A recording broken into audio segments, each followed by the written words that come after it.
എന്നെ നന്നായി അറിയുന്നോനേ, എന്നെ നന്നായി അറിയുന്നോനേ, കുറവുകൾ മാറ്റും എന്നുടമസ്ഥനേ,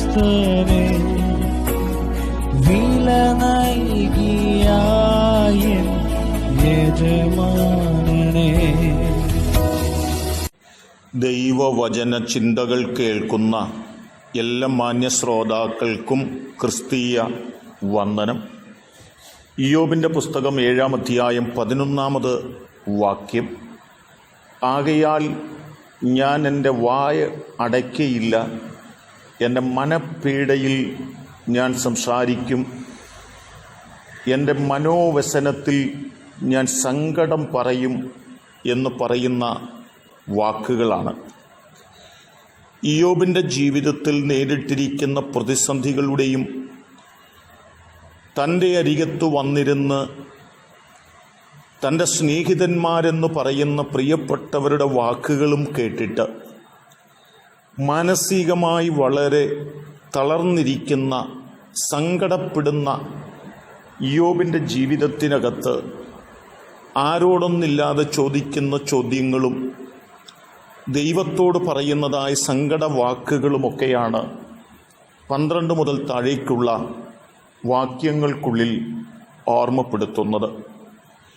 എന്നെ ആശ്വസിപ്പിക്കുവാനും എൻ്റെ കൂടെ നിൽക്കുവാനും ഞാൻ കിടക്കുന്ന എൻ്റെ കട്ടിലും ഞാൻ കിടക്കുന്ന എൻ്റെ മെത്തയും മാത്രമാണ് എൻ്റെ കൂടെ ഇപ്പോഴുള്ളത്.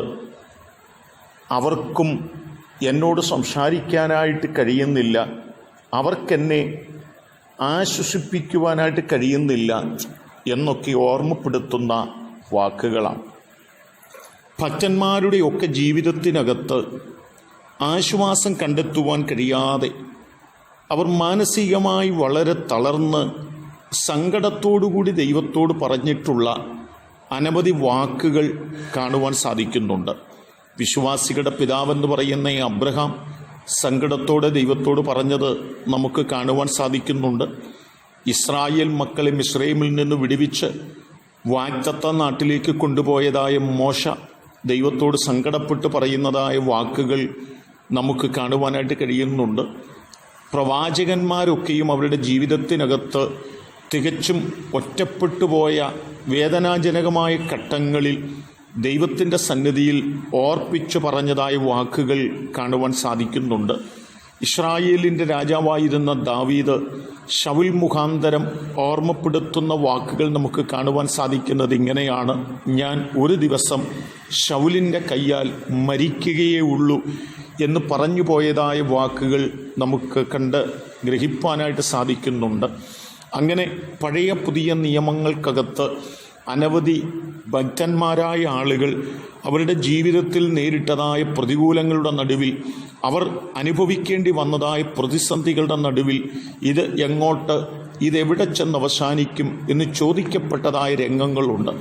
എന്നാൽ അവരുടെയൊക്കെ പിൽക്കാലഘട്ടങ്ങളെ നാം നോക്കിയാൽ, അബ്രഹാമിനെ നോക്കിയാലും മോശയെ നോക്കിയാലും ദാവീദിനെ നോക്കിയാലും ഇവരുടെയൊക്കെ പിൽക്കാലഘട്ടങ്ങളിൽ അവരുടെ സങ്കടവാക്കുകൾക്കപ്പുറത്ത് ദൈവത്തിൻ്റെ പ്രവൃത്തിയും ദൈവത്തിൻ്റെ കരുതലും ദൈവത്തിൻ്റെ കരുണയും വെളിപ്പെടുകയും ആ തലത്തിലുള്ള ശ്രേഷ്ഠവും ശക്തമായിട്ടുള്ള വിടുതലുകളും അനുഗ്രഹങ്ങളും അനുഭവിപ്പാനും ഇടയായി തീർന്നിട്ടുണ്ട്. ഞാൻ ഓർപ്പിച്ചു വരുന്ന ഭക്തനായ ഇയ്യോബിൻ്റെ ജീവിതത്തിലും തനിക്കും പറയുവാനായിട്ടുണ്ട്. എൻ്റെ സങ്കടത്തിൽ ഞാൻ പല വാക്കുകളും ദൈവത്തോട് പറയുന്നു എന്നുള്ളതാണ്. എന്നാൽ തൻ്റെയും പിൽക്കാലഘട്ടങ്ങൾ നാം പരിശോധിച്ചു നോക്കുമ്പോൾ തൻ്റെ സങ്കടങ്ങൾക്കപ്പുറത്ത് ഒരു സമൃദ്ധിയുടെയും അനുഗ്രഹത്തിൻ്റെയും കാലഘട്ടം ദൈവം തനിക്ക് നൽകുവാനിടയായി.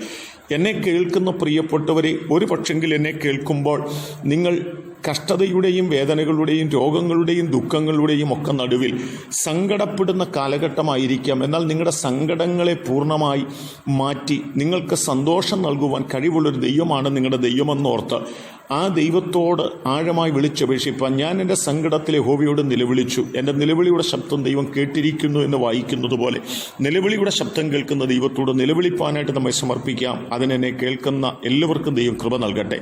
കരുണയുള്ള ദൈവമേ, നല്ല കർത്താവേ, ഞങ്ങളുടെ ജീവിതത്തിൽ സങ്കടങ്ങളും ദുഃഖങ്ങളും കടന്നു വരുമ്പോൾ ഞങ്ങൾ സങ്കടപ്പെടുന്ന വാക്കുകൾ പറഞ്ഞ് നിരാശപ്പെട്ടു പോകുന്നവരായിട്ടല്ല, ഞങ്ങൾ വിശ്വാസത്തിൻ്റെ വാക്കുകൾ പറഞ്ഞ് ധൈര്യത്തോടെ മുന്നേറുന്നവരായി തീരുവാൻ ഞങ്ങളെ സഹായിക്കണമേ. ദൈവം ഞങ്ങളെ അനുഗ്രഹിക്കുന്നത് കൊണ്ട് സ്തോത്രം. യേശു കർത്താവിൻ നാമത്തിൽ തന്നെ ആമേൻ.